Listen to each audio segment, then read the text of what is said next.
আসসালামু আলাইকুম ওরহমতুল্লাহি ওবারাকাতুহু। সম্মানিত ভিউয়ার্স, এ পর্যায়ে আমি আলোচনা করব কবর জিয়ারতের আহকাম, অর্থাৎ কবর জিয়ারতের জন্য যে হুকুম রয়েছে ইসলামে। পুরুষদের জন্য কবর জিয়ারত করা মুস্তাহাব।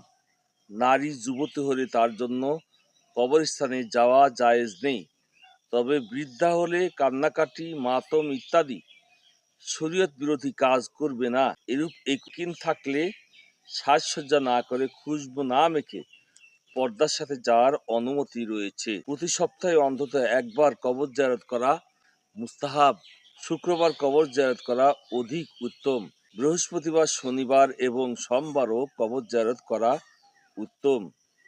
কবরস্থানে প্রবেশ করে সমস্ত কবরবাসীর উদ্দেশ্যে এই বাক্য বলবে: আসসালামু আলাইকুম দারা কওমিন মুমিনিন ওয়া ইন্না ইনশাআল্লাহু বিকুম লাহিকুন ওয়া নাসালুল্লাহ লানা ওয়া লাকুমুল আফিয়া।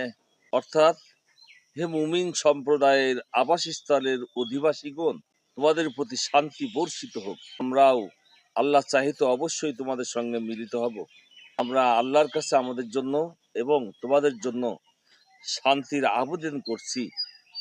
অতঃপর উদ্দিষ্ট মায়াতের পায়ের দিক থেকে চেহারার কেবলার দিক যে দাঁড়াবে বা বসবে, বসলে জীবদ্দশায় তার সঙ্গে যেরূপ সম্পর্ক ছিল সে অনুযায়ী নিকটে বা দূরে বসবে।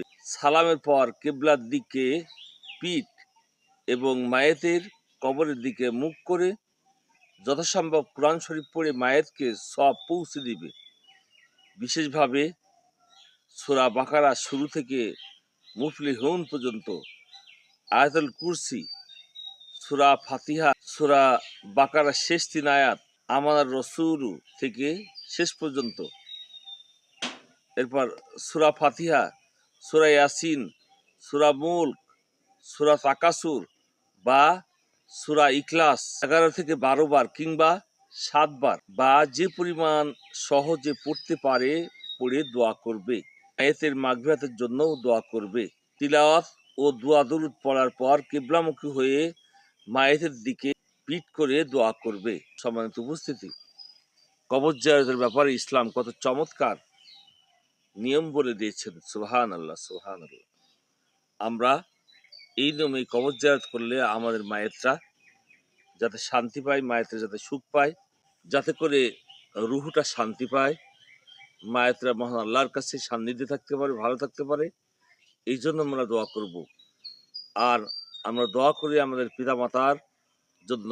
এই দোয়াটা অবশ্যই করব: রব্বির হামহুমা কামা রব্বায়ানি সগীরা। অকুল রব্বির হামহুমা কামা রব্বায়ানি সগীরা। আল্লাহ তাআলা, তুমি আমার পিতামাতাকে সেইভাবে প্রতিপালন করো যেভাবে তারা আমাকে শৈশবে প্রতিপালন করেছিল, লালন পালন করেছিল।